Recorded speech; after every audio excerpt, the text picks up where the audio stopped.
Hey, Hi. you made it back. Did you have a nap? I was going to, and then I was just like, well, maybe not. Don't know if I have enough time, eh? I don't want to accidentally get in REM sleep and then all of a sudden have to do this webinar in my sleep. Which I don't know if after all this time, I mean, I assume that you could probably do it in your sleep, right? Maybe. Welcome, Connor and Chris. First two to make it. Hello. I need to share this link. This is so funny. Every time someone joins, I expect them to like be a little Zoom screen that pops up as well. But I guess they'll just be little chat bubbles. Yeah, not this time.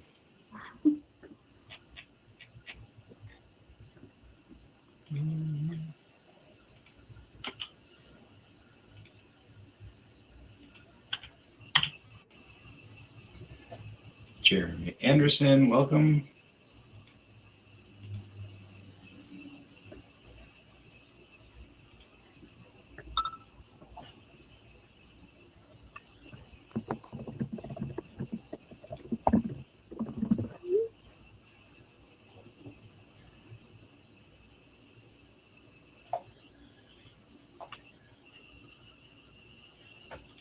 Just going to wait on, well, I guess it's not even 7 yet, so we're all a little early. Yeah, head of the game. Nothing wrong with it.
Okay.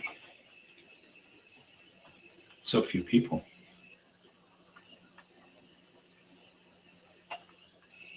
Keep waiting. 7 o'clock. Yeah, no worries. It'll just be the 5 of us. Yeah, the other day it doesn't really change anything. Oh, there's Eve. Oh, sorry. My relationship with Eve goes way back. So I first met Eve in 2010 in Austria. Yes, indeed. And he was sort of my boss, actually. But now, living in good old Ottawa again, I suppose, unless he's moved again. Oh, fair enough. I mean, Ottawa ain't so bad. Hey? Ottawa ain't so bad. There's times I miss it. Yeah. You're not in Ottawa anymore, right? Where are you at now? I'm currently in Minneapolis, but I'll be going back to Vancouver very soon. World traveler. All over the world. Not really. Just in the Midwest right now. Welcome, Ina. Just so we're all clear, we're going to be waiting a few minutes just because most people turn on their computers at 7 and it takes them a minute to get on here. So we're just going to wait a little minute. Probably start at like 7:05, give or take.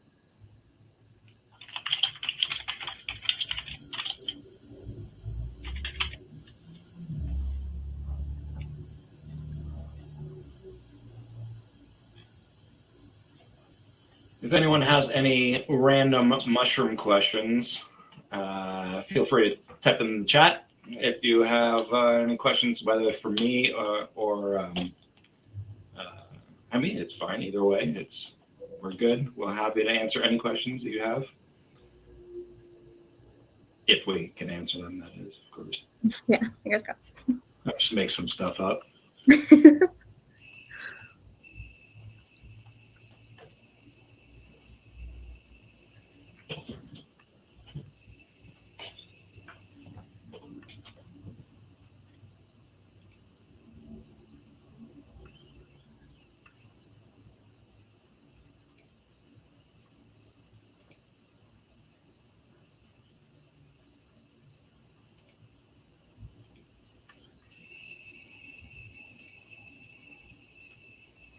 Well, while we wait, we do have.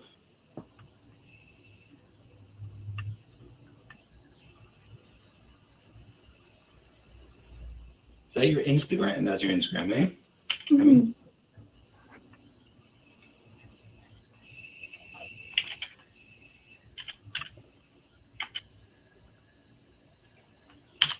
So, since we're starting in a couple of minutes, if anyone is interested in checking out Hemi's Instagram,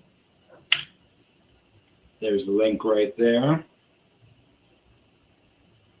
Yeah, I haven't posted in a while, TBD.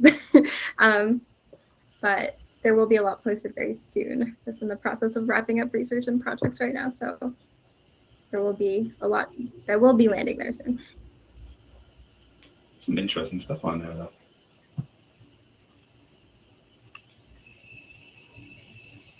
Oh, do I have mushroom book recommendations? I have a lot of mushroom book recommendations. Yeah, maybe, I don't know how this works for after the talk, but I'm happy to send like a bunch of links to a lot of the projects I'll be talking about, and also more book recommendations and just other ways to kind of expand the world of, mycelium building materials, or just mycelium generally and fungi.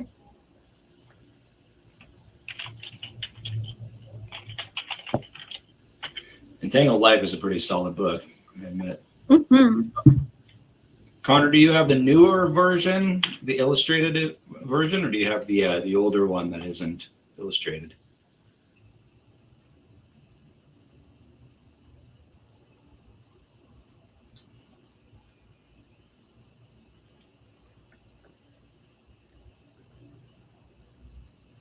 Are there a lot of pictures though? Yeah, the newer versions.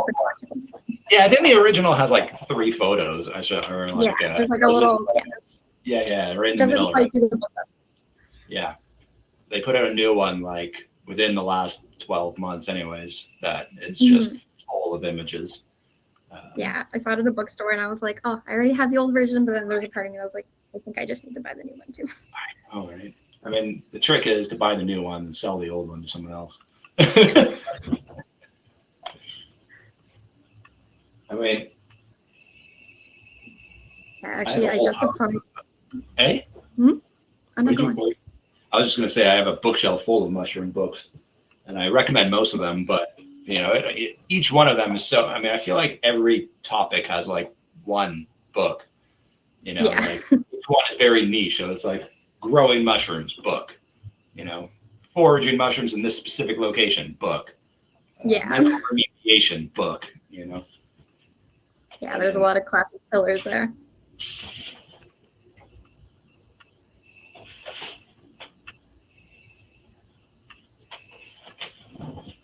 Could try this one, Mushroom Wonderland. It's generally a nice book. It's been out for a few years now, probably like 2018 maybe. But it's got recipes in it. Oh, right on. As well. What kind of mushrooms are those?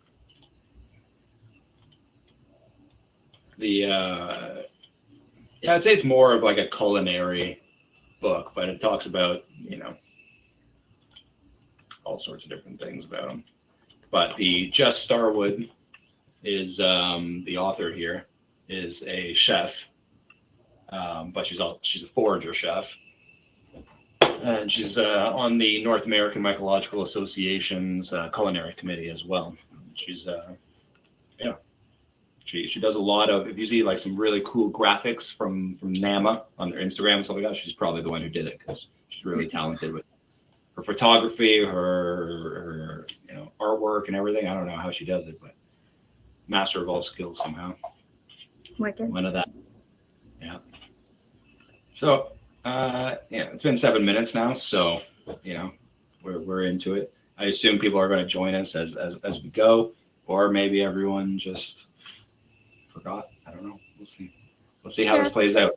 No worries. But we got to get started at some point. So let's get started. Let me just briefly introduce our speaker today, and then we'll hand the reins over. Sound good? Right.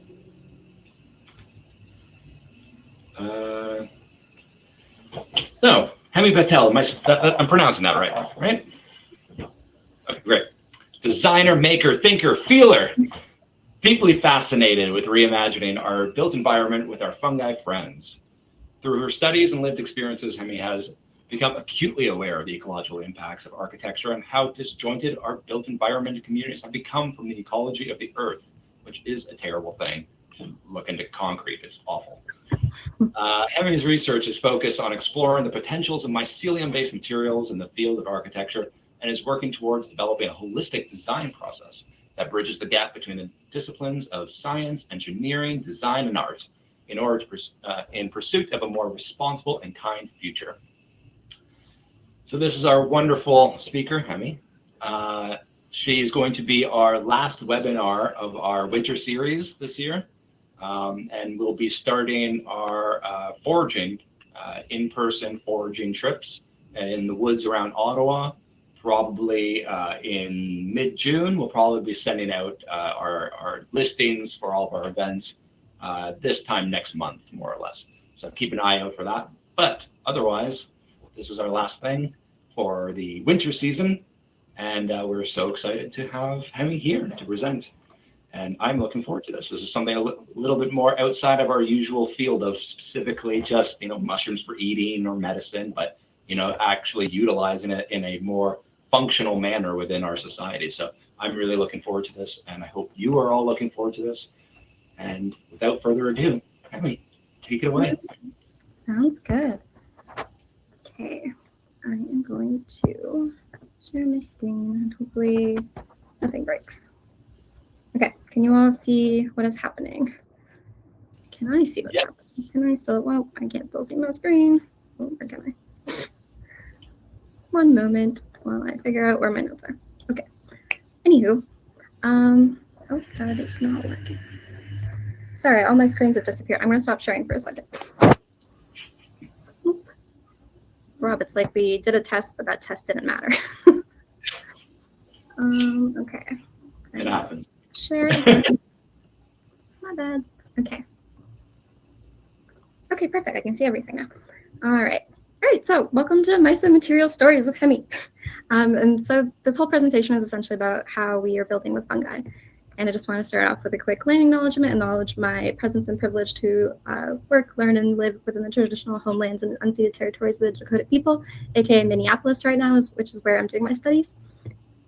And I just wanted to start off this presentation with like a reminder of our kinship to the earth and each other and our fungi friends, and just as a reminder of how interconnected and bound to each other that we are. And so Rob already gave a little bit of an introduction about me. I just wanted to give it a little bit more of a background, I guess, and kind of where I kind of came to fungi through. So my background is primarily in entirely architecture, essentially. I did my first degree in history and theory of architecture, trying to understand why we build the way that we do. My second degree is a master's of architecture that I'm currently on a leave of absence from to pursue a master's of science in Minneapolis right now, where I've been exploring the world of fungi building materials more. So definitely a lifelong learner. And so the way I actually approached and first came to think about fungi, despite frolicking about in the woods for most of my life and definitely seeing my fungi friends all the time, I never thought of utilizing fungi as a building material until we were proposed with an opportunity and kind of a exploratory case study, essentially, where we were challenged to replace concrete with any sort of other bio-based material or any sort of other regenerative waste cycle.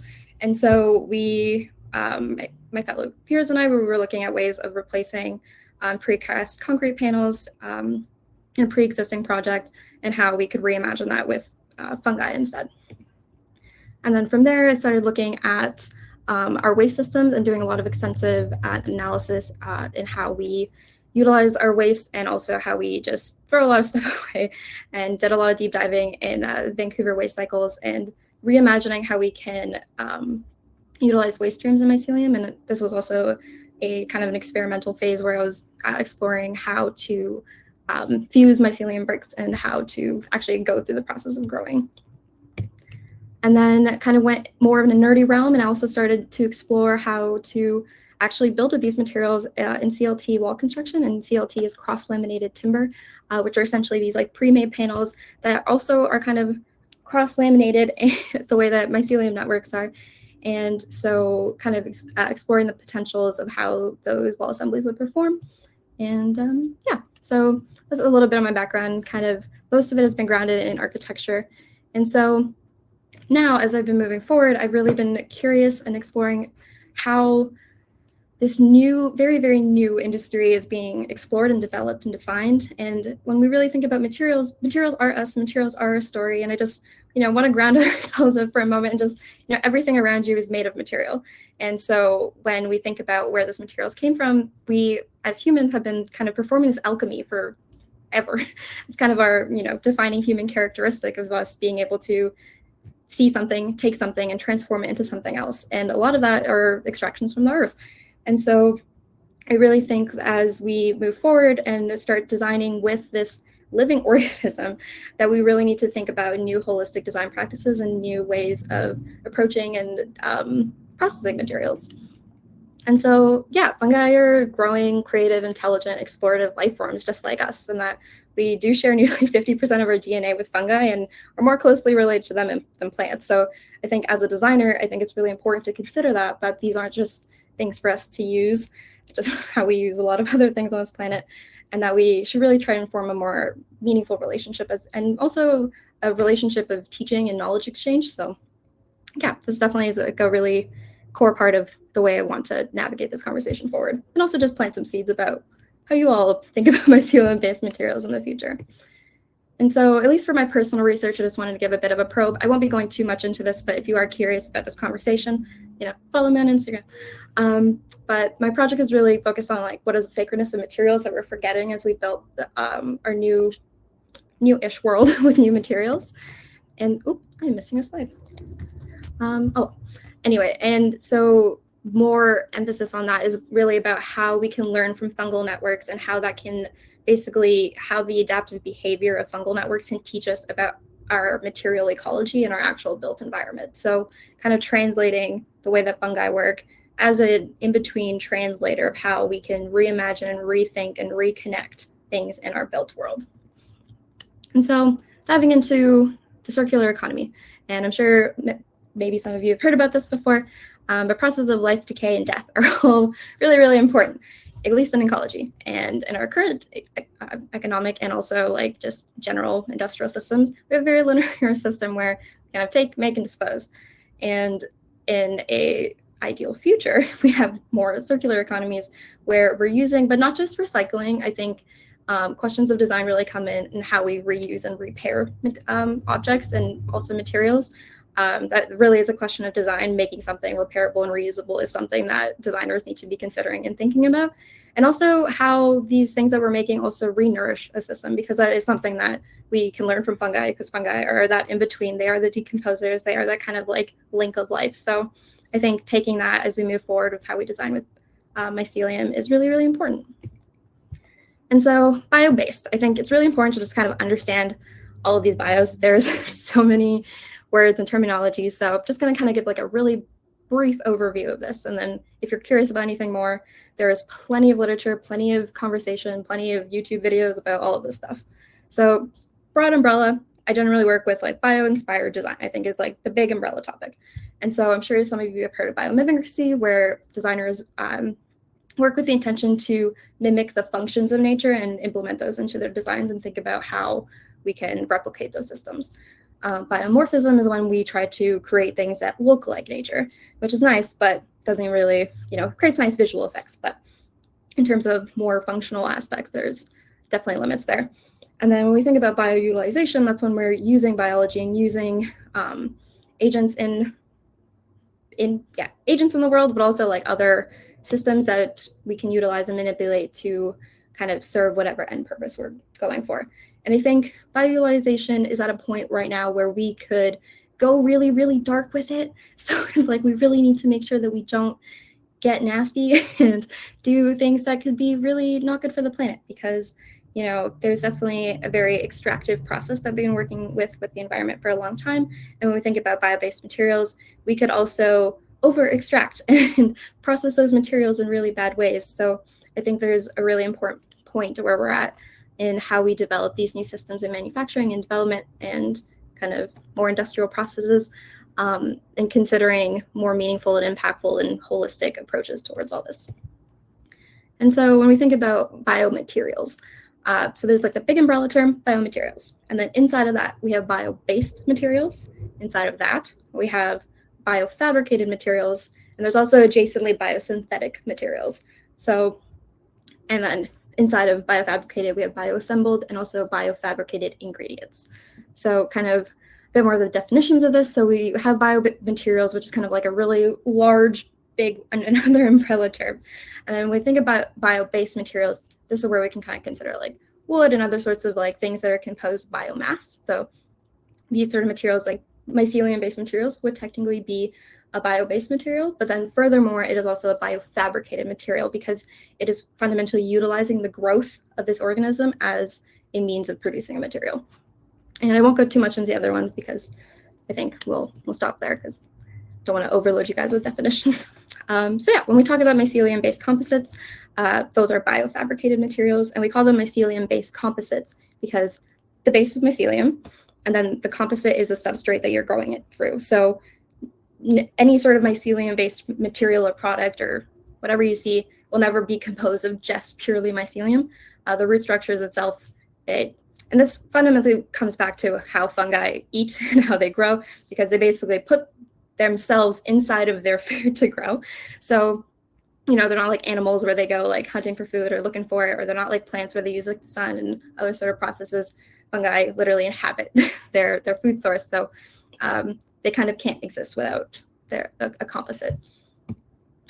And so I'm sure most of you know this, but yeah, we'll just go into a really quick little overview about what mycelium is.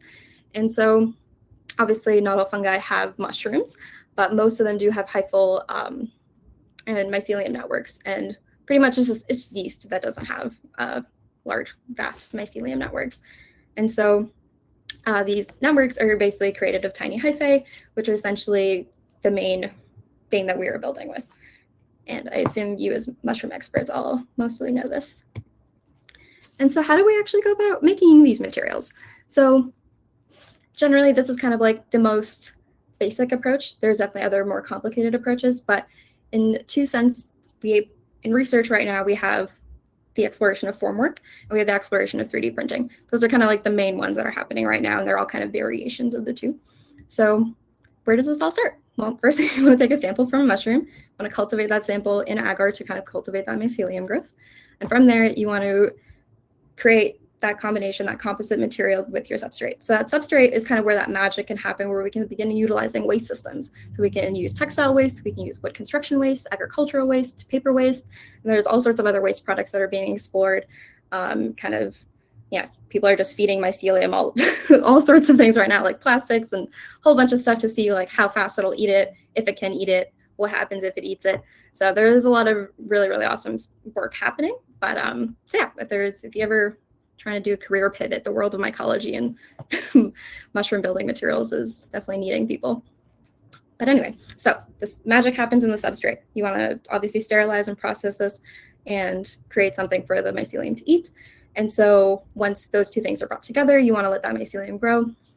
And once you kind of have a healthy mycelium system, you want to then add that mixture, air it up, and add that mixture to a mold. And from there, you want to remove that. You have about a week of another growing process. So just backtracking, about a week of growth here, and then about another week of growth here, depending on how large or thick your form is. That'll obviously vary a bit.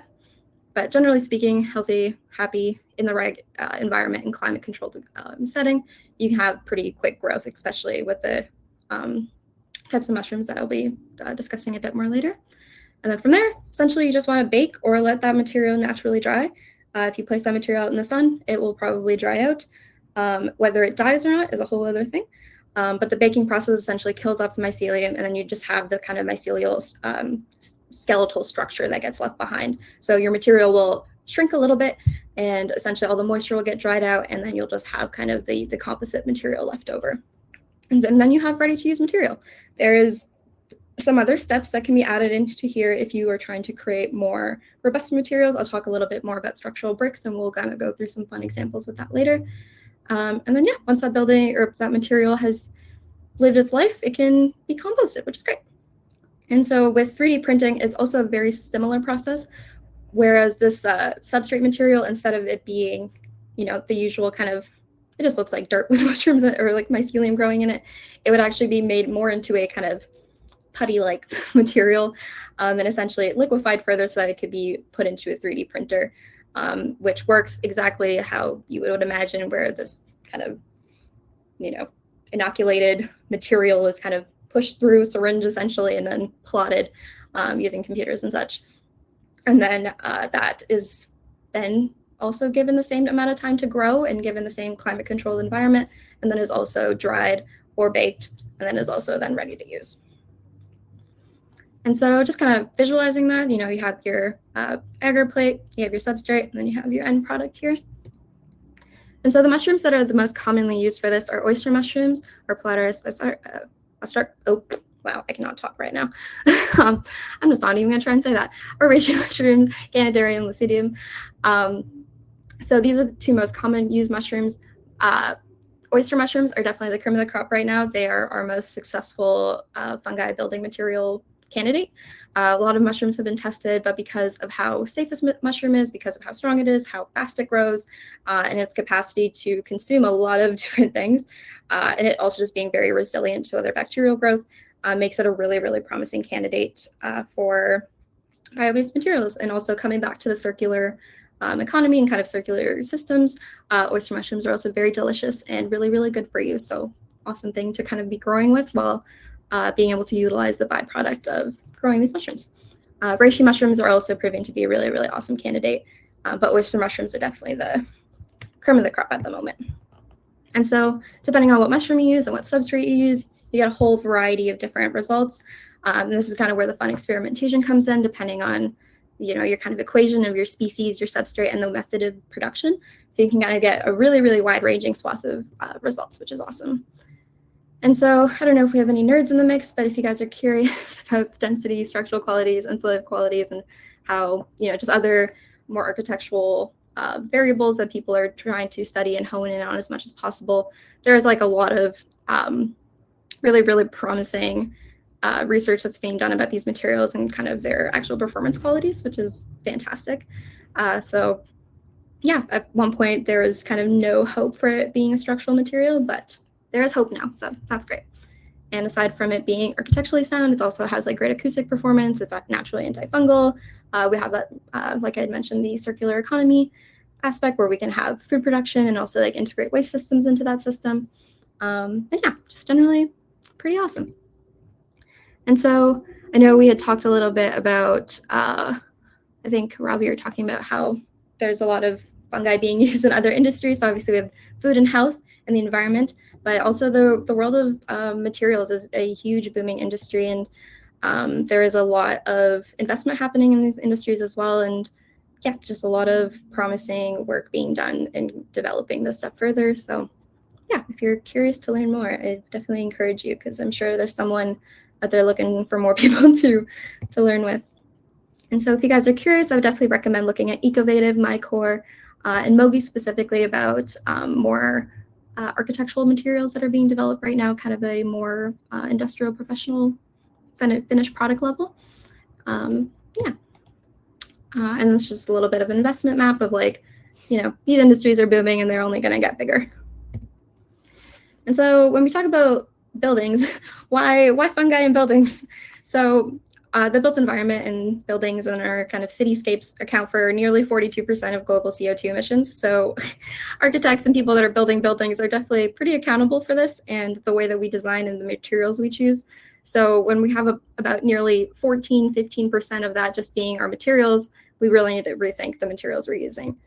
And so, this was kind of one of my favorite facts, that if just 1% of materials were locally fabricated myco-materials, about 1.5 billion tons of CO2 could be stored in those materials. And at no harm to the environment, we could utilize waste systems, and we could also feed people with those materials. So pretty great, if you ask me. And so this also just opens up a world of creative possibilities. So everything from furniture design to lampshades to just exploratory installations to acoustic panels, wall tiles, and really, really intense and interesting form making. The world of mycelium building materials and just mycelium materials generally is very big and growing and super, super fascinating. And so you guys are probably like, oh yeah, that's great. How do I do it myself? So going back to this, there is a couple ways of doing this. In my opinion, I think the easiest way of going about doing this is, well, here, actually, let's watch a video first to kind of give you guys an idea of what this would actually look like.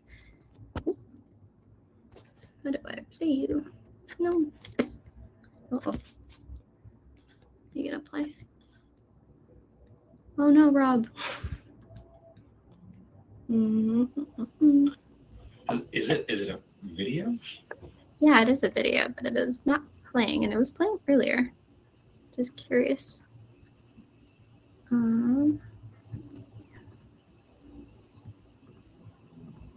Is this the video we tested earlier? Maybe try leaving presentation mode and. Oh yeah. You left sharing screen mode.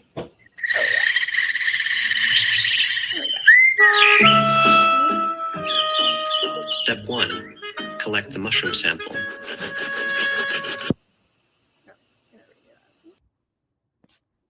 Hide all this other stuff. There we go.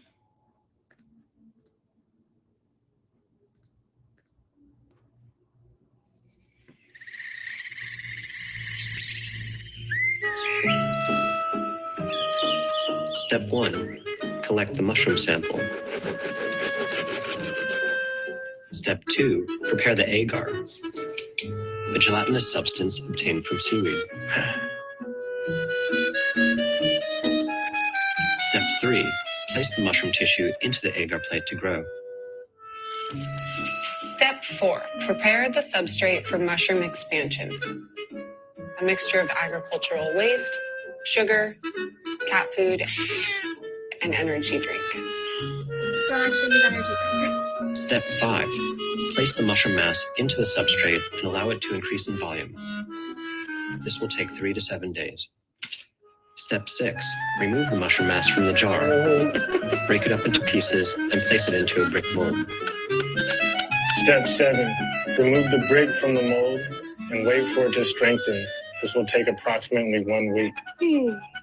Step 8. Once dried, put the brick into an oven to kill the organism. The mycelium brick is now complete.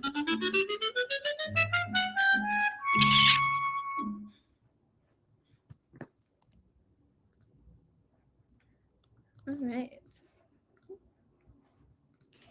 Mazda. My screen. Oh, it stopped doing things. All right, so I definitely think the easiest way to get started with this, obviously that isn't the hardest process in the world, but it's definitely a little bit strenuous. And I think a really easy way to get started is actually utilizing the grow it yourself kits that you get from the grocery store. After you have gone through all the cycles of all the material or mushrooms that you can grow and farm, just utilizing that waste material afterwards, I think is probably the most sustainable and effective way to start growing your own mycelium. I don't know if you want to make some ornaments this Christmas, or if you wanted to make some little pots or something. Utilizing this waste material is actually probably the easiest way that you can kind of get started and also get some really yummy mushrooms. And it's also probably the most low-cost way, where essentially you'd be bypassing all the other processes and you'd already have this mycelium growing and living, and it would already have spent all of its time growing as much as it possibly can to produce those mushrooms. And so utilizing that waste to then grow new material or kind of keep that material intact and turn it into something else, rather than composting it and releasing more CO2, you could kind of capture that and turn it into treasure, which is really fun. But if you are feeling a bit more intense and wanted to go through the process of full cycle, I would recommend starting off with your own mushroom spawn if you have the ability to kind of get or connect with someone that has agriculture already. That would be super helpful. Or you can go through the process of getting a little sample from nature and cultivating yourself, which is actually quite easy. And then yeah, from there you just need the substrate. You want some grow bags or buckets. You want a pressure cooker, thermometer, spray bottle, alcohol, and gloves and molds for shapes. And I think the most key part here is sterilizing the substrate. I think working in a pressure cooker, or if you have a magical access to an autoclave, that would be the best case scenario. I would not recommend baking or boiling your material. You'll essentially kill it, dry it off, and make it something that your fungi friend does not want to eat. So definitely sterilizing through a pressure cooker is the most recommended. And I can put this in like a little PDF that I can send it your way, Rob, so you can kind of distribute as you like. And so kind of just I'm gonna like rapid fire go through like maybe 10-ish examples. It was really hard to kind of pick these examples because there's actually a crazy amount of mycelium-based building projects that are being developed right now. So these are kind of some of the highlights. I won't be talking too much about 3D printing because personally, when I think about how we go about making materials, in my opinion, the less technology we use, the better, because generally the less carbon we're using, generally the more connected we are with it. And I think having that hands-on experience is something that we are missing in how we make forms right now. But this is one project that I think is kind of cool. And this is called Tree Column. It's by Blast Studio in London. And they essentially created this like gorgeous 2-meter long like tree structure. And they 3D printed it, and also a great example of utilizing waste cycles. So they basically created their substrate out of coffee cups that they collected from around London, and then they basically grinded it up and put it into a cold extruder, which is like the 3D printer, and mixed it with oyster mushrooms and printed this form and allowed it to grow. And then they have this other example where they combined it with indigo as well to kind of create this colored effect, which was really, really beautiful in my opinion. And so, I don't know, this is probably a classic example that I hope some of you have seen before. So this is the Hi-Fi Tower by David Benjamin. David Benjamin is definitely someone to keep an eye on. He's probably one of the leaders right now in architectural explorations with mycelium. He's kind of been at the forefront for a hot minute now and has been pushing things very, very far forward and very quickly, all things considered. Because all things considered, there's probably less than, I mean, I would say there's about a decade's worth of research that's been done, and which in the grand scheme of all research, that is not a lot of time. So a lot of progress has happened very quickly.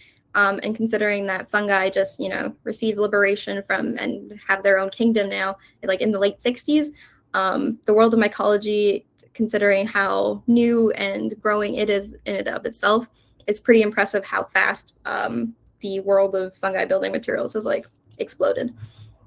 But yeah, so this project was created for MoMA in New York, and they essentially had like kind of an outdoor festival, and same process where they utilized organic agricultural waste and created these bricks using oyster mushrooms again. And something that is kind of beautiful about this project is that they also integrated the use of the molds into the structure. So that's something that is worth considering when you're making these materials, is that you do have a bunch of molds that are left over that you can obviously keep using and using and using. Or I think this was kind of an interesting touch of having the molds become part of the structure and kind of become like this reflective element. And this is also a really fun project. This is the mycelium sausage. It's actually super formative in other projects and that I will mention later. But this was really fun because Alexi was looking through ways of, like just new ways of creating structural elements. And so what he did basically was put this, the composite material that we've been talking about into cotton bandages and kind of created this sausage-like structure. And he's explored a whole bunch of different types of forms. He's been making like baskets and chairs and lamps and a whole bunch of other outdoor installations and stuff with this method. And it's, yeah, it also still fruits mushrooms and is, yeah, just really, really beautiful, quirky, weird approach that I super adore. And then Myso-Tree. So this project, I think, is way more intense in a good way. because it's actually exploring the structural possibilities of mycelium. So when we think of mycelium, I'm sure you guys have, when you think of the ground and how squishy it is, and you think of the mycelial networks that are part of that soil, can't imagine it being very structural, but the actual structural capacity and potentials of this material are actually really high depending on how we form it. So geometry is actually a really big key component of this project. And this project also utilized bamboo waste products, and essentially, I think I have a video for this one, which is kind of fun.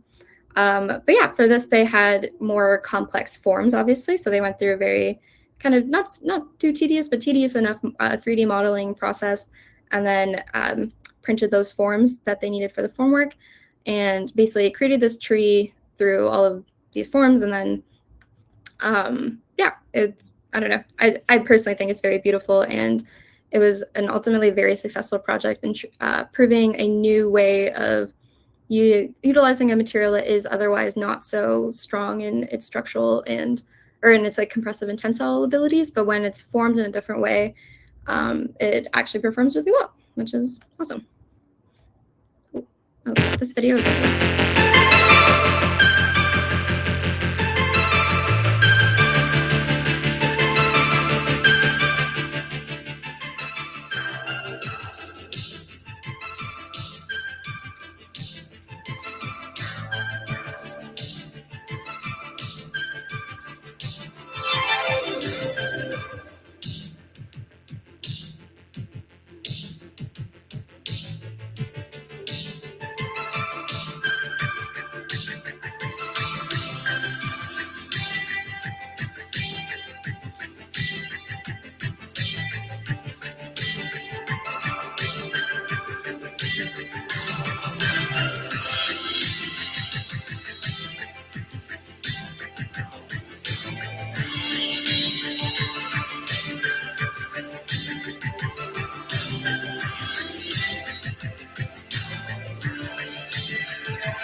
Yeah, that's the Myso tree. So I don't know. I think it's a pretty wonderful project, and definitely kind of pushes the potentials of what our future mycelium structures could be.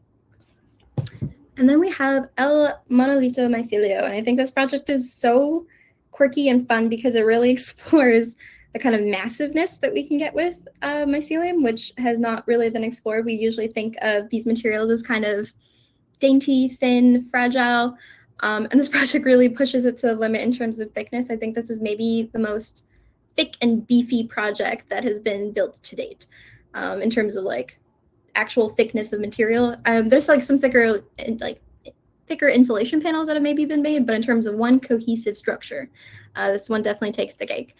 And so this project was constructed out of a university in Europe, and they, similar process as how we saw it in the Myso tree video, where they essentially created formwork and then filled it with that substrate material.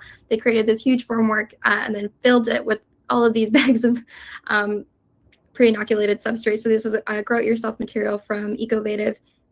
And they just used a heck ton of it and filled this thing and watched it grow. And I think it's really impressive that they managed to grow it to this scale and managed to make it, this big and not have it get contaminated, I think is one of its biggest feats. Oh, Chris, I see a question. For my tree, have the pieces been baked to render the material inert? So that, the material is baked so that it's no longer living. And that kind of encapsulates it and makes sure that and it also kind of adds to like its antibacterial, antifungal qualities as well. While it's still living, it's actually more susceptible to that. And while it's kind of dead, not a lot of things actually want to eat dead mycelium. So yeah, I hope that answers your question. I mean, same question for this. I'm curious, actually. How do they get this into an oven? So this they actually let naturally dry.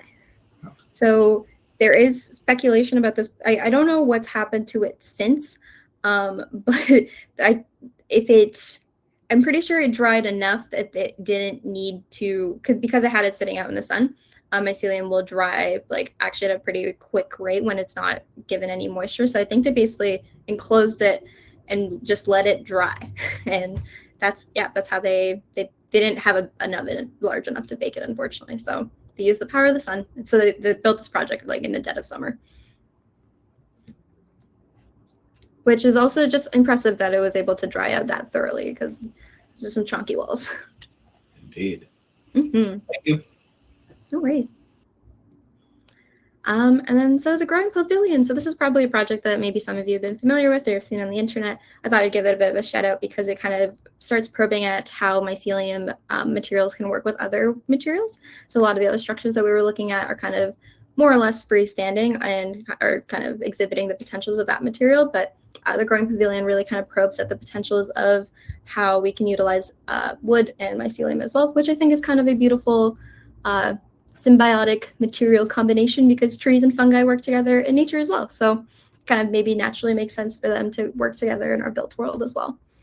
And so I think this is a super brilliant, beautiful project. It was created for Dutch Design Week, and they had all sorts of beautiful things happening here. They were kind of creating like Myso music, and they had all sorts of other sort of like Myso leather and all sorts of beautiful things that were happening. So if you guys are curious more about this project, I would definitely give it a look through. And Ecovative is also kind of at the core of this project and kind of presenting the potentials of mycelium-based composite materials. And then Myso Space. This is just a really, really cute project that I really adore. And is kind of exploring, and it also utilizes waste products as well. It's in Frankfurt, Germany, and it's in a park.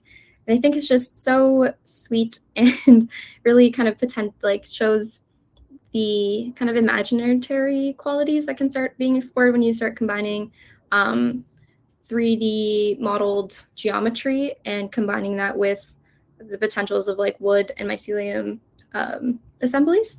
So the inside is just really sweet. It's like ultimately a very simple structure, but I think it really starts to probe at kind of like a simpler way of building. And though this might not be, great for a house, actually it could potentially be great for a house if you just added some more layers. Our buildings are actually not that complicated in some ways, at least like at this scale or like a home scale. They get more complicated when we try to build skyscrapers, but we shouldn't be building skyscrapers anyway, is my hot take. But yeah, so I just really love this project. And I think it also kind of probes at the potentials of timber mycelium construction. And so we come to BioKnit. So this is probably one of my weirdest favorite projects that currently exists. And it kind of was a little bit inspired by the mycelium sausage that we had seen earlier, but it takes it way further. So this project utilizes fungi, bacteria, and pretty simple physics, all things considered. So we'll go through how they actually made the structure, because I think that's kind of one of the most interesting parts of it. And so I'm not sure if you guys are familiar with the Sagrada Familia, or like Antonio Gaudi's architecture, really big, crazy church in Spain that has like all these organic forms and stuff. I hope you guys know what I'm talking about.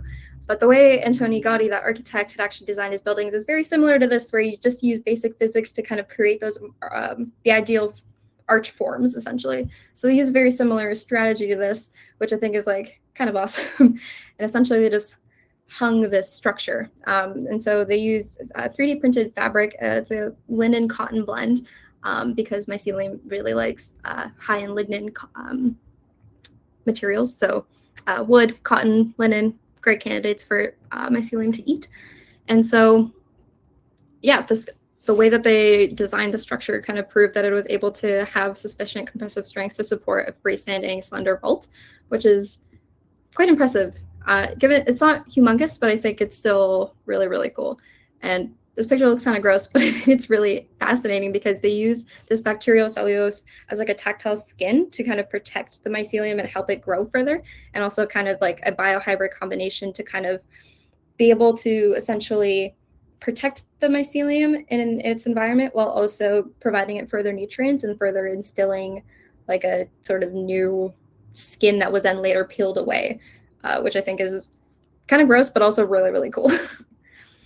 And so this is kind of showing a bit of how that kind of takes over the space. And this was a structure that was built on site.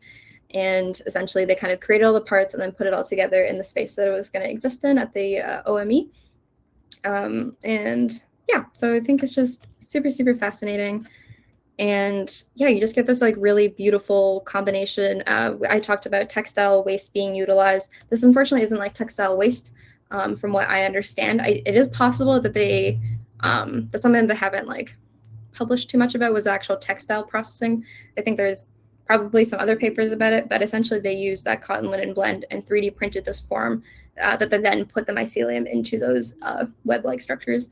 And yeah, it just ultimately created these like really beautiful textures that are very dainty, but very weird and odd. And I don't know, they just, I think, bring out something that might make some people feel like, ew, what's that? But also I think there is a necessary part of the way we design the future world to not feel so sanitized, because nature isn't sanitized. And I think we have kind of over sanitized our environments where they just feel dead. And so, yeah, I don't know. I just think this project is like really interesting. I don't think all buildings should look like this necessarily, but I think it's a really interesting step in the right direction. And so, yeah, this is just kind of the 3D forms, or the printed forms that I was talking about. And this is them filling those inner webs with the mycelium composite, and yeah, allowing it to grow, and they're stitching it back up after they fill it. And so as the mycelium kind of grows and eats its way through, you start getting those like moments of like the mycelium coming through and kind of creating this like really beautiful, unique pattern where every little part of it is something different and unique. And so moving into something a bit more practical, because I think it's pretty, as I had mentioned a little while ago, how fast this development has all been happening. Project Phoenix is the first project to include mycelium-based materials in the exterior cladding of the project. So this is a project in Oakland, California. David Benjamin, that I mentioned earlier, is working on this project, and essentially these white panels that you see here are made of mycelium, which is super, super cool. That we're going to have an actual housing complex. This is an affordable housing complex that they're developing in a region of the city that's kind of needs some more life. So I think this is just like a kind of cool project. The buildings aren't like the most interesting, but I think the way that they're being made is super interesting. This is a bit more of another rendering of kind of what that material looks like as the exterior cladding. And just, yeah, so this building is also going to get built really quickly, which is awesome. So they're using prefab construction strategies where they're essentially building most of the building offsite and then very quickly put this building up, which in some ways is actually, you know, sometimes you definitely get like more boxy buildings, which I know everyone has their opinions about that, but also you get a way lower carbon emission process that, or like a carbon, or a less heavy carbon process in the kind of transport of the materials. The actual like the amount of emissions that are emitted just during the construction of a building is actually very, very intense. So being able to prefabricate everything, kind of a closed system in a factory, and then just have to transport those materials and pop them into place, the reduction of that overall time and process immediately reduces the carbon emissions that are being emitted.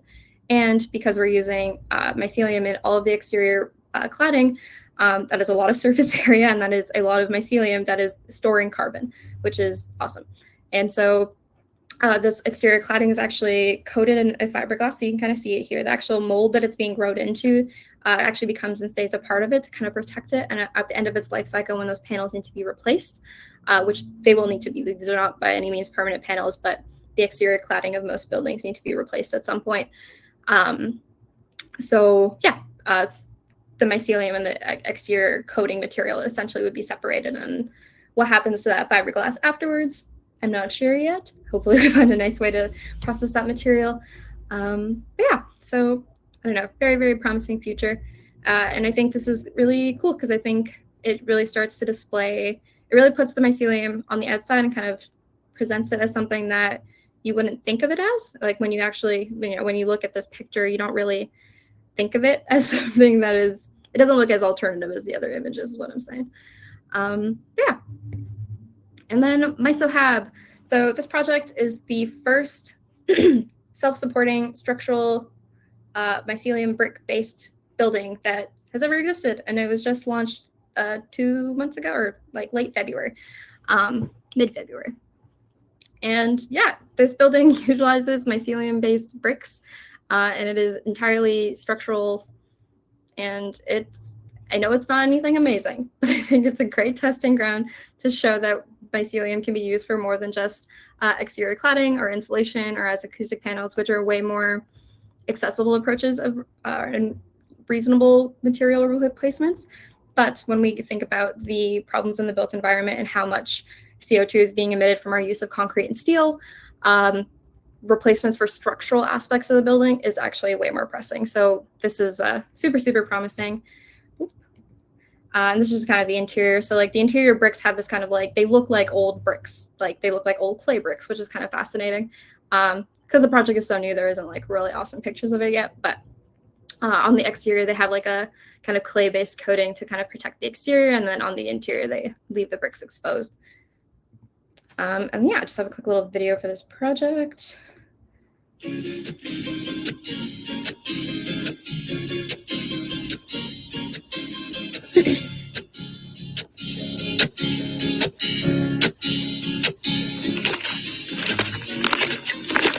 My name is Chris Maurer, and I'm the architect of the BioHab project. Today, we're going to take a tour of the facility and see the process. Join me. It all starts with the Acacia mellifera bush, which you can see here is a very thick bush that's actually choking wildlife refuge and natural aquifers throughout the country. By thinning that bush and chipping it up into small bits, we can use this wood as a substrate for growing mushrooms and then use the waste from that for building materials. We set it out in the sun here, as you can see, to get to the right moisture content. And then after it reaches the right moisture content, it's put into these mushroom cultivation bags. These bags are slightly closed up, and then we take them to the pasteurization center.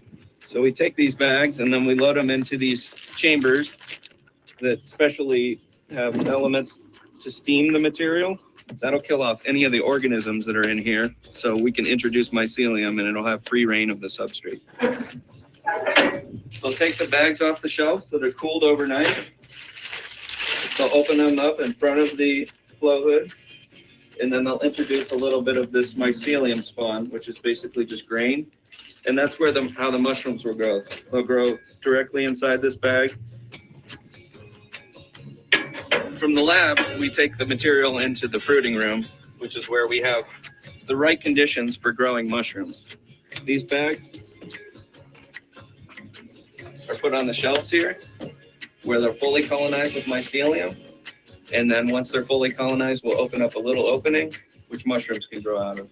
You can see Hilma is about to harvest some more mushrooms in here. So the mushrooms that are harvested are taken to market and they're sold at the supermarket here. But the profits from that are going to Standard Bank Namibia's BioBrick Foundation, which provides shack dwellers with healthy, safe homes. It takes a fraction of the water to grow mushrooms than it does to grow crops. So after the mushrooms are harvested, we're still left with this mycelium composite.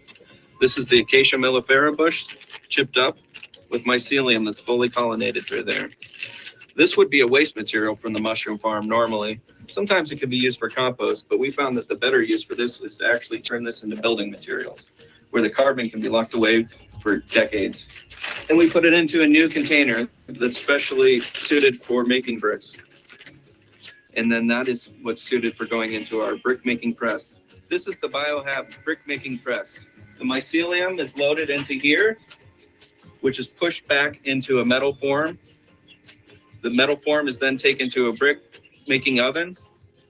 And then the material that comes out of that is similar to this here, a very dense composite. It has the density of about wood, but it has the strength of concrete, making it a very good multifunctional material that is structural, insulative, fire resistant, sound attenuating, and can be used for all kinds of applications within the BioHab. So Aviator and Saki are now taking the brick mold into the oven. The end result of the process is our Myco blocks. So this is made from the waste of mushroom farming. And not only does it preserve wildlife and habitat here in Namibia, but it stores carbon for a brighter future and sustainability. So now you've seen the process from bush to brick and mushrooms in between. BioHab aims to create jobs, food, and shelter all in the same process, while inspiring the construction industry to use more sustainable materials, effectively to go from a carbon emitter to a carbon store. BioHab is not just a building, it is an ecosystem. So from all of us here in BioHab, thanks for watching. So yeah, oh, I stopped sharing it. My bad.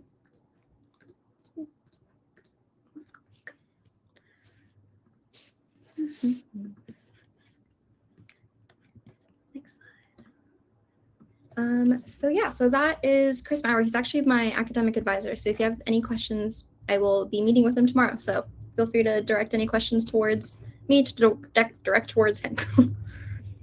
And so, oh, why is things not sharing? Oh, technology. What was me? Okay, let's try this again. Okay, and I know I promised some outer-worldly content from Earth to Mars. So Chris Maurer is also responsible for this project that he's working on with NASA, where they're essentially trying to use fungi on Mars, which I think is great in some ways, and in other ways, I think we probably should not be trying to build things on other planets. But you know, there's people already doing it, and we've already broken the bounds of space exploration, so it's inevitable. So I think if we're going to build on another planet, we might as well do it in the most sustainable way possible. And so with this project, he is looking at this inflatable structure that will essentially be created on Mars that utilizes algae growth and then utilizes mycelial growth. So the algae essentially becomes the food for the mycelium to then harden and kind of take form afterwards. And so, yeah, on this planetary exploration, there would be this kind of balloon-like structure that would be plopped in before people show up. And as the material, as the algae kind of grows through this internal balloon structure, the mycelium would then also get injected and then would also start eating away the algae. And as this whole process happens, there'd also be like gases and stuff that are emitted through that process in these bubble-like structures in the big bubble that would then help it grow and expand. And this is obviously a little bit conceptual, but there is a decent amount of money and research being put into this, which I think is pretty fascinating. And so this is a cross-section of the building. So it kind of just goes through generally how they're imagining how that building would be created, which I think is a little interesting. So the this outer layer would be composite of sand and mycelium. The inner most important wall would be the mysocomposite from the algae mass. And then you would have like your lighting and all more important stuff. And then you would have these algae reactors, which I think are kind of an interesting idea. And I think if you're curious, I think the world of algae-based materials is also super fascinating. There's a lot of really interesting kind of like filming strategies that they're trying to create, and a lot of different ways of being able to react to external conditions and have the like living agent inform us. So for example, if there's like an increase in UV radiation from like a solar flare, for example, the algae would be able to like pick that up and react in a sort of like film in these like windows essentially, and it would be able to kind of cue to the people inside that they should probably maybe leave the room or something, or maybe there's other protocols in place. But I just think it's really fascinating how they're trying, and this kind of comes into I guess like when we think about bio-inspired design, this is kind of like a different approach to bio-utilization / biomimicry, where we're trying to utilize systems that already exist in nature, but then also trying to use them actively in how we design things. And this is just a bit more of a nerdy diagram about how all that would actually work. And I have a fun video for it, and then that's kind of it after, I think. So let's just end on this fun, quirky video and then call it a day.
Yeah. Anyway, I think that, as Merlin Sheldrake has said, fungi have are a kingdom of life, but a kingdom's worth of research. So I think there's plenty of more research and discoveries to be made. So an exciting world of fungi building materials. Thanks. Thank you, Hemi. Yay. That was great. That was so interesting. I have so many questions. You just opened up a world to me. So, I didn't know much of any of this. So that was very interesting for me. And I hope it was interesting for our participants as well. If anyone has any questions, feel free to chuck them into the chat. Your questions will always come first. But like I said, I have a bunch of questions. So I'll just start asking some questions to you. And if other people throw in a question, then we'll get to that question as well. Before we even go back to where I got to start with space because we just finished on it, and I could probably come up with a million questions about space. I don't know how much you know about the space situation, but I have one main question for any sort of system that gets built with fungi in space, or on Mars in particular, which is about the temperatures over there, because fungi tend to have a very specific temperature in which they would want to grow. And obviously Mars has a very massive fluctuation, and I'd say the vast majority of that would not be conducive to fungi growth. So do you know how that gets incorporated? Yeah, so I think that has to do with the external, like that kind of bubble-like structure that they initially launch. So I think there's an idea that the combination of the thickness of that material and what it's able to do, and that the gases or whatever that they're putting in, there would be like a surplus. They didn't mention it in the video, but there's like other weird injections and gases and stuff that are put into there that would maybe create the ideal temperature / environment for that stuff to grow. I'm still skeptical, but obviously, I don't know. I think there's also like, you know, like where they position it relative to how much sun exposure is there. There's like a couple of different weird variables that they have. And I think there's something about how the actual membrane structure is constructed for it to heat up more so that it starts creating that condition. So I think that's generally how they're trying to approach it. But aside from that, I really don't know. It's still kind of like a very out of this world idea to me, but I'd be happy to pass that question along to Chris, who's helping with the project. I'm sure that's something that he's had to think about a lot. So, I mean, I'd be super interested in knowing how that, because, you know, we typically are always saying, you know, for example, you know, it shouldn't be above, you know, when you're going to be injecting, you know, mycelium into any sort of block of substrate, you know, your substrate has to be below 35 degrees Celsius, otherwise it'll kill the mycelium. Well, the temperatures on Mars can reach what, 10 times that? Somewhere in that vicinity. So, you know, it seems a little crazy because I am, but I don't know. I'm sure the people at NASA are a lot smarter than me. yeah, I'm sure they can figure it out. I mean, they put people in space. I mean, if the spaceship can protect people, I'm sure, you know, we can figure something out for fungi. Yeah, originally seeing that, I thought, you know, they're like, here's is going to be this bubble. It's going to grow up. And I was like, all right, it's going to be the size of like, you know, maybe a 6-person tent. And they're like, and then all the furniture, and there's a gym, and there's a kitchen. And I'm like, wow, this tent on Mars is better than my house. Yeah, they definitely, they're very much full sending it on this project, and they're kind of like, we've never done this before. But the main idea is just like, if we're trying to build something on another planet, we can't take most of our materials with us. Like, that's just not feasible. So I think that's kind of where this mycelial research has kind of started, is because transporting a little mycelium spawn is way, way, way more reasonable than trying to transport a whole multiple ships worth of building material, or trying to create tents or something that could withstand that crazy environment. So. Very interesting. Chris just threw in a question there. So for your space bubble design, the shell would contain it and prevent the mycelial composite from drying out. So would it be expected to remain active or dry out as the nutrients are consumed? Yeah, so I think like the external outer shell layer that's a composite of sand and mycelium, that layer would definitely just dry out and die. But the internal layer, there is currently conversation. I don't know if they've like settled on how they're going to do it, but they are anticipating on actually keeping it alive, because they think that just the way I was talking about the kind of algae membranes that would be able to kind of like react and keep you certain environmental changes, that the mycelium would also be able to do a similar thing, where there could be other systems that are kind of recording what's happening in the mycelial network, essentially, and be able to be like, oh, there's like, I don't know, UV or whatever happens in space. There's a whole bunch of weird stuff that happens in space, and like radioactive flares and all sorts of stuff. So they're anticipating keeping it alive at the moment, and being able to actually like engage with a conversation with that mycelium through like other technological stuff. That's the most sophisticated answer I can give for that. Yeah, I mean, that would be, I mean, you'd have to then feed it over time, because food. Yeah, at some point it would die. Yeah. So I have no idea how they plan it. Forever. Yeah, that's interesting. I was also wondering how I mean, I think it's easily avoided, but I was, algae and fungi, when paired together, create lichen. Yeah. Right. So, but not all fungi do that, and not all algae do that. So if you didn't want lichen, then you could choose your species accordingly. But if you wanted lichen, which could be, for example, the carpet of the house or whatever we call it, right? You could, in reality, utilize the right fungi and the right algae in the right areas and end up having lichen growing everywhere. And there's obviously benefits to that as well. Photosynthesize creates its own carbon dioxide, which if we're pumping some in there for use, then obviously there is a benefit to having it there. So maybe it'd be interesting. Chris followed up here. Perhaps it could be fed on liquidized human waste. Yeah. Which is also pretty genius, in terms of creating like a very tight circular system. I think that's something that space exploration, or at least like creating buildings on space, is something that's like really important, is like how can we make this system as like self-feeding as possible, and so that might very well be how they're trying to tackle that, because that makes a lot of sense. Like mycelium would need food, and mycelium would probably like to eat that. And that waste needs to go somewhere, and hopefully it's not just getting dumped on Mars. I mean, humans. Yeah, knowing us. We have our ways. We do. Great. All right. Interesting. I'm going to walk away from space for the moment. Go back to Earth. Where it all started. Yeah. So I think I'm going backwards here through your presentation. Sorry, your advisor's name was what now? Chris Maurer. Chris Maurer. So in the video there, he showed that they took a substrate block, right, which looked like give or take 5-pound block. They said, we're going to put this inside of the tube. It's going to get squeezed and compressed into a brick. What wasn't 100% sure to me, and maybe you don't know the answer to it, was did that 5-pound block become one brick? Yeah.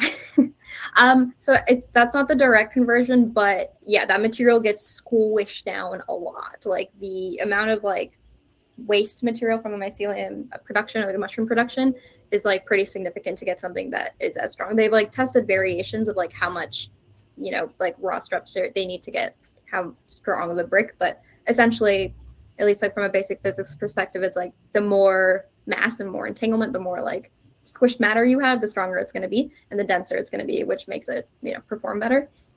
So they squish the heck out of it. So are they trying to get to the same kind of weight ratio to size as like a regular brick? They're definitely trying to compete as much as they can with clay and concrete.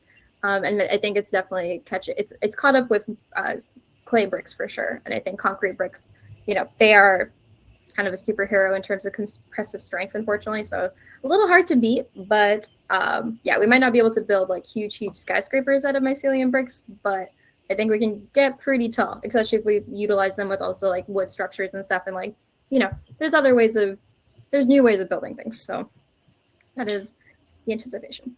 I mean, it does lead to one of my other questions, which was in terms of strength and overall, well, I guess mostly just strength, could you build a 20-foot or 20-story condo building with it? Probably not yet. No. If you were just using the mycelium as a structural element, probably not at the moment. At least the way that we're manufacturing it, definitely not. But if you were to combine that with other like lightwood framing or other like mass timber elements, you could definitely create like a carbon negative building that is 20 feet story, like, because we make really, really tall wood buildings now. And so the potentials of combining those, I think, is really promising. I definitely think when we think about mycelium, I think thinking about how it works with other materials is really important, because also like fungi, they work in networks. So I think considering its material networks is also really important. But at the moment, the way we're, just because it's a composite, there's always like variables that are kind of hard to control. So you're never really going to get something that is as consistent as concrete or steel, for example. So I think because of that as well, there are like enough limits to, I'd be skeptical of a 20-foot story or 20-story building that was made all of mycelium bricks. I probably wouldn't go in it. So, I mean, if you were considering, right, because, if we think about some of the different structures that you showed through your different projects, right, most of them were basically just, hollow shapes. Or they weren't hollow, but they created a structure which in itself was hollow, right? So some of them didn't really have like the living by David. Is that his name? David Benjamin. Yeah. There's no ceiling, Yeah. right? So you don't have that extra weight that needs to also be supported and all that jazz, right? Basically just walls, which is very nice, not particularly functional. Unless I don't know when that would be functional. If you just needed shadows from parts of the day and not at noon, but not overly functional. But if you were building like the hub at the end there, where it was, a house, how many of those could you stack until it's no longer structurally sound? Mm-hmm. Yeah, I think that's actually a question of the bioadhesives that they use to, because you don't use mortar. The mortar in that situation is actually a bio-based glue system that they use, because the way that and I mean, there are potential explorations of like myso-fusing and like having those bricks be live and then like baking them together and seeing like what that strength is. But current tests have proven that the myso-fusing is not necessarily strong enough to be structural. Could be like strong enough for like, if you're to fuse a bunch of insulative panels or like acoustic panels or wall tiles or something together, could be enough for that, but not strong enough to perform structurally. So I think the limits of that are honestly actually on the adhesives that we use to put those bricks together, because those are the weak points. The actual brick itself is performing, but where you get, the other variables is how they're being held together. Could you not use mortar? No, they've done a bunch of tests with mortar, and at least the mortars that they've been using, which are mostly like cementy clay-based products, the mycelium just doesn't want to like stick to it, just because of like the way like a final baked product you get just doesn't. Glue is kind of the most like that. The myso-hab structure that I showed you guys, like that thing is, those bricks are glued together, but they are very strong. So glue, don't underestimate glue, but. One thing you need to take away from this.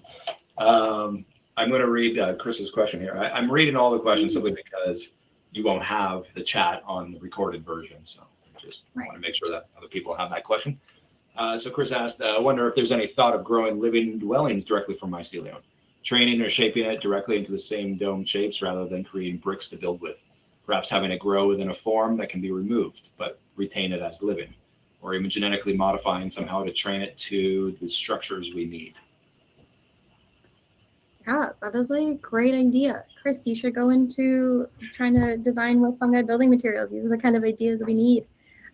There are a few like small scale explorations being done about this, but nothing that's been kind of brought up to like a building scale. There's been some things that I've seen like other like stools and benches and that sort of thing that kind of explored allowing mycelium to kind of like grow further into a form and kind of like evolve it and change it. But there hasn't been anything that kind of like on a building scale that's been pushed forward hard enough. Aside from, I think BioKnit is maybe the closest, but I think even then that doesn't necessarily like hit the mark that you're trying to hit, which I think is a really, really great idea. There's an adjacent project that Chris is also working on where it does still utilize the brick being formed first, but they essentially create this like bubble structure that kind of supports the dome to be created, and they lay all these bricks and then they just like move that bubble along and then kind of create these like dome-like structures with the mycelium bricks. So it's kind of exploring a different form strategy. So you kind of get these like wonderful dome igloo-y looking things that are also very lovely. But it still utilizes the brick. It doesn't necessarily like allow the mycelium to kind of fully take over because I don't know if that, I hope that answers your question. We'll see what Chris says. Hopefully that answers Chris' question. Yeah, on the note of genetic modification, I know so Ecovata, they're definitely at the forefront of creating a lot of our mycelium-based building materials. And I know that there is some degree of like beefing up of the oyster mushroom species that they're using, but just to like make it a bit more resilient to other bacterial growth and stuff, because essentially they have this like grow it yourself material, which is essentially like dehydrated spawn material based out of hemp curd and oyster mushrooms. And essentially, they just have this like dehydrated bag of like future material to grow, and then you essentially just rehydrate it when you get it, feed it a little bit of flour, shake it up, and then that mycelium just goes crazy. And it is very, very strong, and actually, yeah, it grows much differently than, it doesn't grow much differently, it grows similarly in some ways, but also, I don't know. So there's definitely some degree of genetic, well, no, actually there's definitely genetic modification happening, but a lot of that stuff is in private industry stuff right now, and is not happening in like more of the academic realm where the stuff becomes a bit more available. And a lot of the stuff becomes, you know, protected under legal stuff, and, you know, people like me don't get access to that information. Yeah, no kidding. Question? Yeah, Carissa just said that she had worked emergency management. We wanted emergency shelters organically that could be plowed into the earth. I mean, that is like, yeah, that's an absolutely amazing use for this technology. Is that what we call Absolutely, right. Those little like bubble tents essentially, and find ways of like removing that tent structure, because like the way that that tent or like form, that bubble form is designed is entirely, there is a way to design it to that it can be removed after, and then once that emergency structure isn't used anymore, it could be composted, or, you know, whatever it needs to happen to it could happen, or it could stay, which I think is, yeah, I definitely think the applications of this material in environments where that structure is not needed at a later point is, and also something that can be employed pretty quickly and can kind of grow fast, and is like lightweight and warm and environmentally friendly, I think is really promising, because I know a lot of emergency structures that are being designed now are they're usually very plastic based, and we're in a world where we're trying to move away from plastic, and, you know, once that shelter is no longer needed, they're very statistically very rarely reused, unfortunately. Like in some cases they super are, in some cases they're super not, and they just kind of are garbage, which is really sad. So yeah, I definitely think the applications for this in emergency structures are super, super promising. So I was having a thought here, because I know that there's, you know, one of the quickly advancing technologies that are underway with fungi that kind of goes hand in hand with construction, but to the side is, you know, when we're doing our, you know, faux leather, for example, you know, we're starting to make a lot of faux leather and stuff like that. But the way in which we do that, because we don't want to have, you know, sawdust inside of our leather, right? And so we use reishi, because reishi creates an aerial mycelium that we can just cut off and have just 100% pure mycelium, which we can then utilize in a much more flexible manner than just a block that has, you know,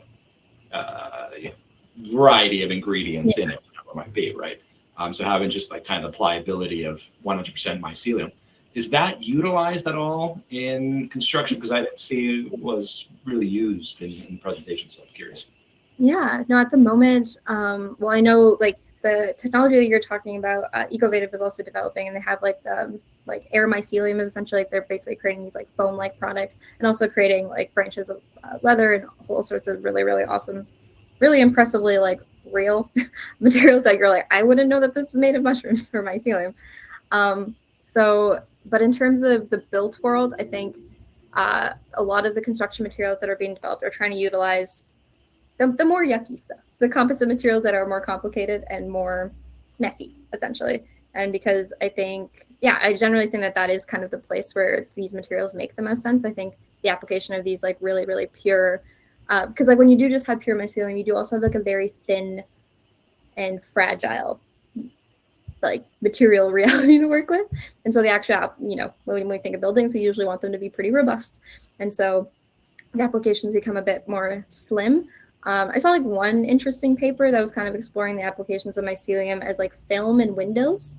But that's kind of the furthest. It's not so much of a, it's still kind of a, it's not a particularly transparent thing. Yeah, it's kind of like if you wanted to create like a window film, maybe fill it with mycelium instead, was basically the kind of proposition. But I was like, okay, what that would do long term, I don't know, but that's kind of the full extent of just using like pure thin mycelium. So the composite is definitely also where it gets its strength.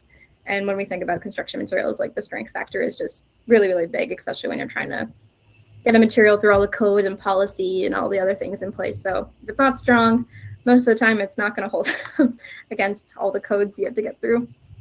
Yeah, no, absolutely. Yeah, I was thinking about using it for other aspects, but I have no idea what. So I guess I'm on the same page as you on that. Yeah, there's definitely like a lot of interior applications, like especially like the Myso foam, like it could be used for like more industrial, like industrial design, like for chairs and for cushions and like more things that can be like daintier and less structural in that way. But when it comes to architecture, fortunately, things seem to be really strong. Gotcha. And as an insulating material, I've heard many times that it's an insulator. You've mentioned it as well. I'm just curious, compared to what we use for our home buildings and whatnot, how does it compare in terms of insulation? Actually, I would argue it performs way better, and it's way better for your health, and it's way better for the major effect that it would actually have is that your walls would probably be a bit thicker, which I don't think is bad. I think we're living in a world where we're always trying to maximize our square footage in buildings, and that's developer led and just trying to like make the most sellable area.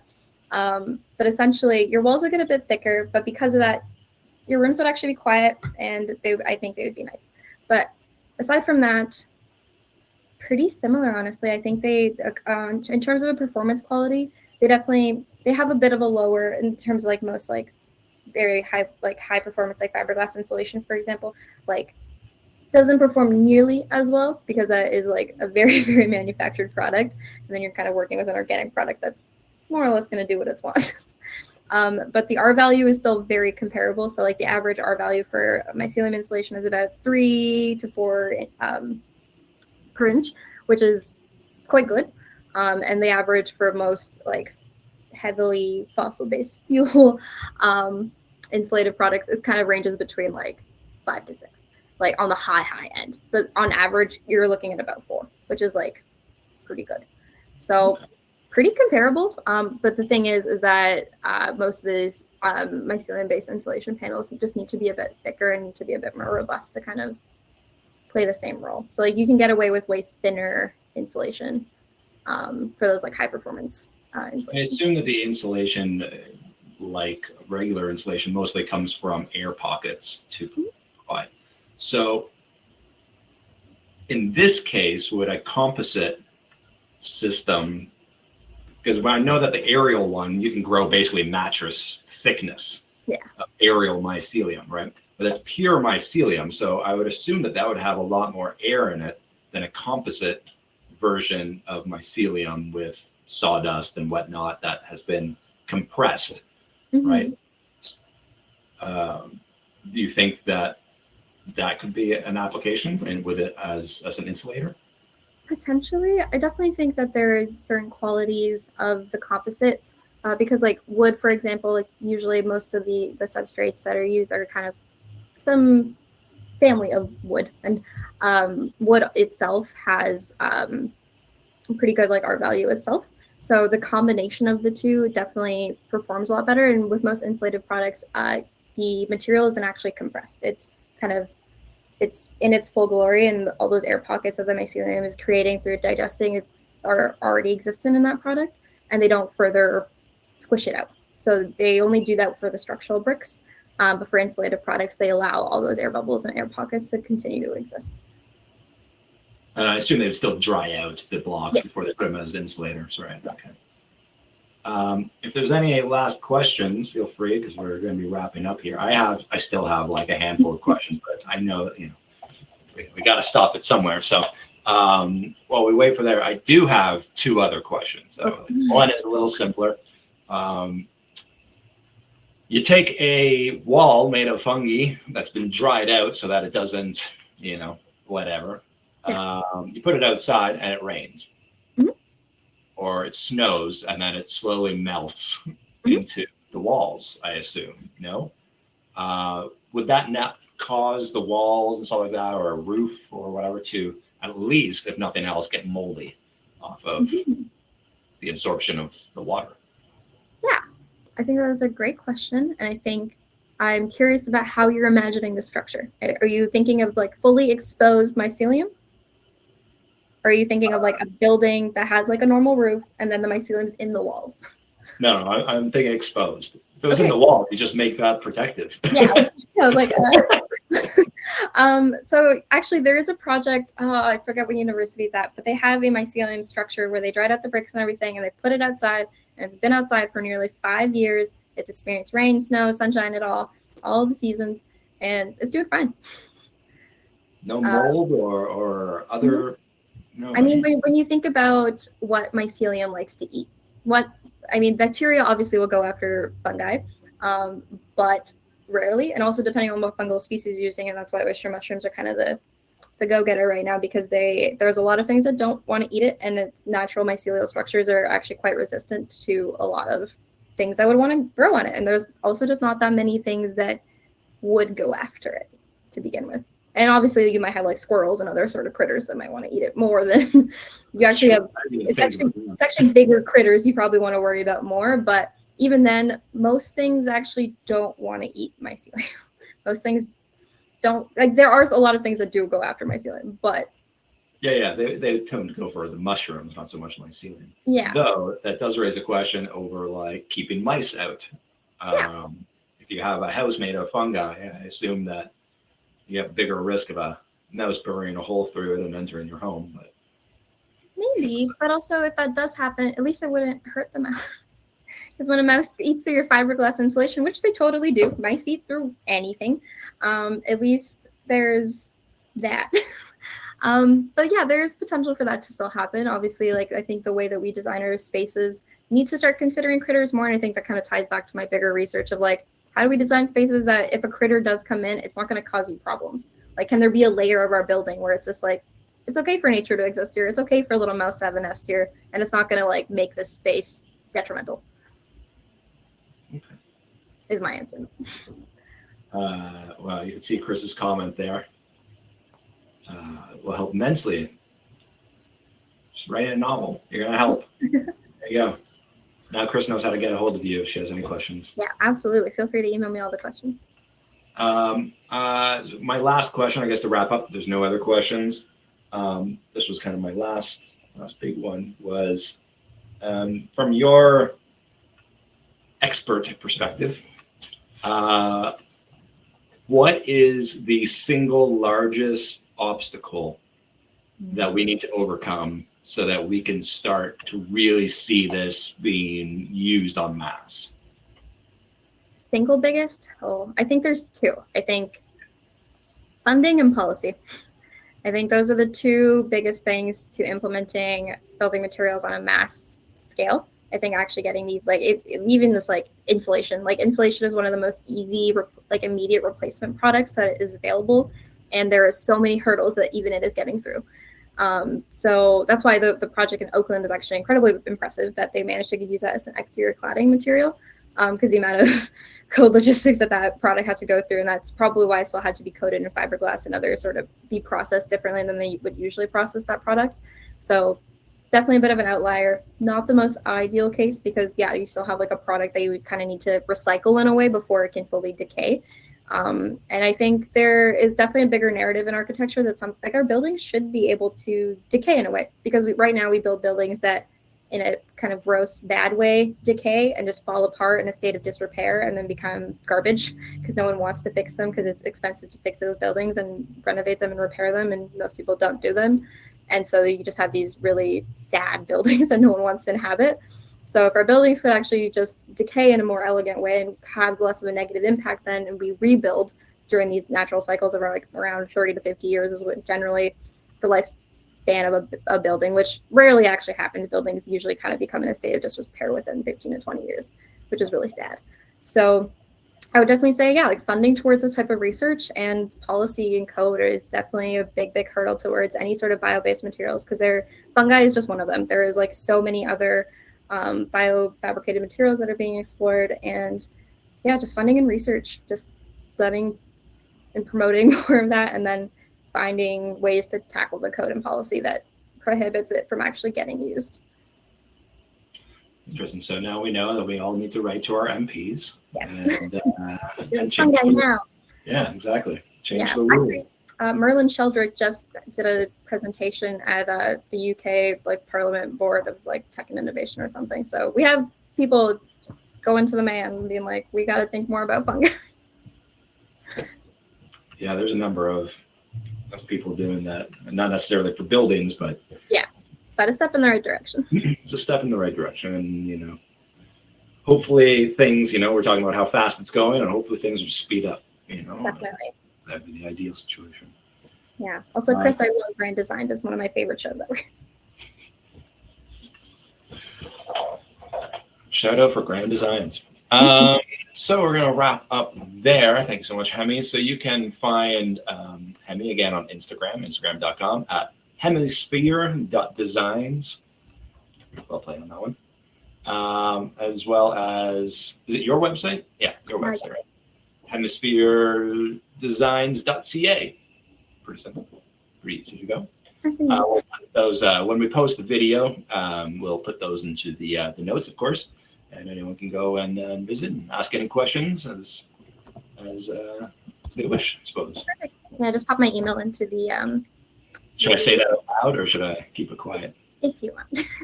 It's hihemisphere@gmail.com. Pretty straightforward. Hi Hemisphere. There we go. Hi Hemisphere at gmail.com. Fantastic. I mean, it's been amazing having you. I think there was.